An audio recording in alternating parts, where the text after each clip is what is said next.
দর্শক, প্রথমে আমার হাতে আছে প্রথম আলো শিরোনাম করেছে ৩ দলের পরস্পর বিরোধী অবস্থানে সরকার চাপে, জোটের প্রার্থীকেও নিজ দলের প্রতীকে ভোট করতে হবে, জুলাই জাতীয় সনদ বাস্তবায়নের নিশ্চয়তা নিয়ে আটকে আছে সুপারিশ।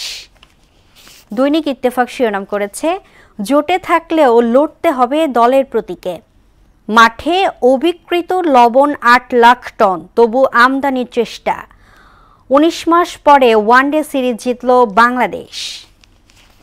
সমকাল শিরোনাম করেছে রাজনৈতিক সংঘাতে দেশে ১,৫৯,০০০ মানুষ বাস্তুচ্যুত, নিজেদের হাতে গড়া স্বপ্নের গ্রাম। উপদেষ্টার পক্ষপাত নিয়ে কোনো দলের কি অবস্থান? বাংলাদেশ প্রতিদিন শিরোনাম করেছে হঠাৎ বিতর্কে উপদেষ্টারা, ডিসেম্বরে ঢাকায় আসছেন ইতালির প্রধানমন্ত্রী, পলাতকরা প্রার্থী নন, থাকছে না ভোট।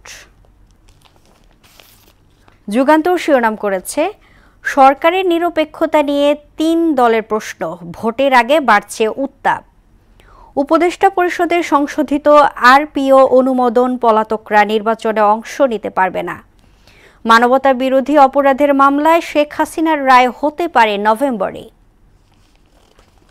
এবং সর্বশেষ দ্য ডেইলি স্টার শিরোনাম করেছে alliance candidates must use their own party symbols, ACC may get power to probe Bangladeshis abroad, government to ease labor union requirement।